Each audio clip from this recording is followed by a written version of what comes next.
তাড়াতাড়ি বিষ দিয়ে মেরে ফেলবার পরামর্শ, তাই না? যাতে যাতে নাগর নিয়ে তুমি আবার রসের সাগরে হাবুডুবু খেতে পারো। আমার ব্যবহারে কি তোমার তাই মনে হয়? নিশ্চয় হয়। তবে কেন কেন তোমাকে আমি আঁকড়ে পড়ে আছি? কেন তোমার চিকিৎসার খরচ চালাতে আজ প্রাণান্ত চেষ্টা করছি? কেন করছো? এই শাখা সিঁদুরের মান রাখবার জন্যে। সতী সাবিত্রী,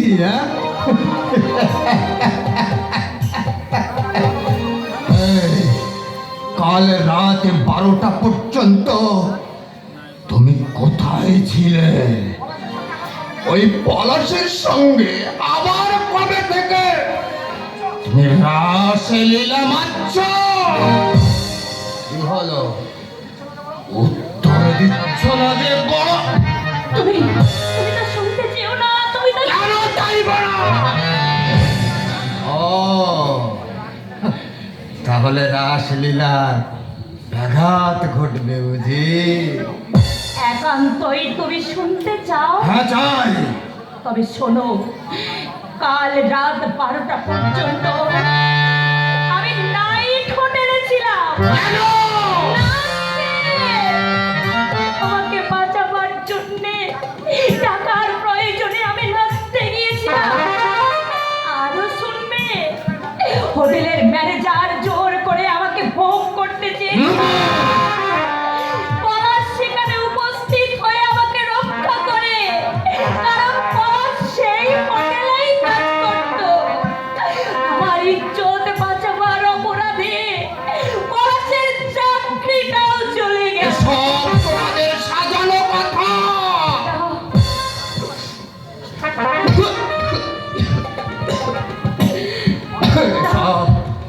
সব তোমরা সাজিয়ে না বিনয়, নুপুরের সব কথাই সত্যি। বউ ভাগ্যে এমন স্ত্রী পেয়েছিস, ওর মনে কখনো দুঃখ দিস না। তুই শুনেছিস সব? নিঃসন্দেহে মনটা ভারী করিস রে বিনয়। নুপুর এখন তোর স্ত্রী, আমার শ্রদ্ধার পাত্র। পলাশ, নুপুরের জন্য আমি এখানে আসিনি রে বিনয়। ওর মুখে তোর অসুখের খবর শুনে তোকে একটু দেখতে এসেছিলাম। ভুগে ভুগে ও যেন কেমন একটা হয়ে গেছে। তুমি তুমি ওর কথায় যেন মন খারাপ করো না বলা। পলাশের মন এত অল্পতে খারাপ হয় না নুপুর। বিনয়ের অসুখের জন্য টাকার প্রয়োজন ছিল, এটা রাখো। এটা বোধ হয় তারপর তারপর তোমার কি করে চলবে? আরে আমি তো অসুস্থ নই, খেটে খাটবার ক্ষমতা আছে, কোনোভাবে চালিয়ে নেব। কিন্তু সংকোচ করো না নুপুর, অসুস্থ স্বামীর চিকিৎসা আগে।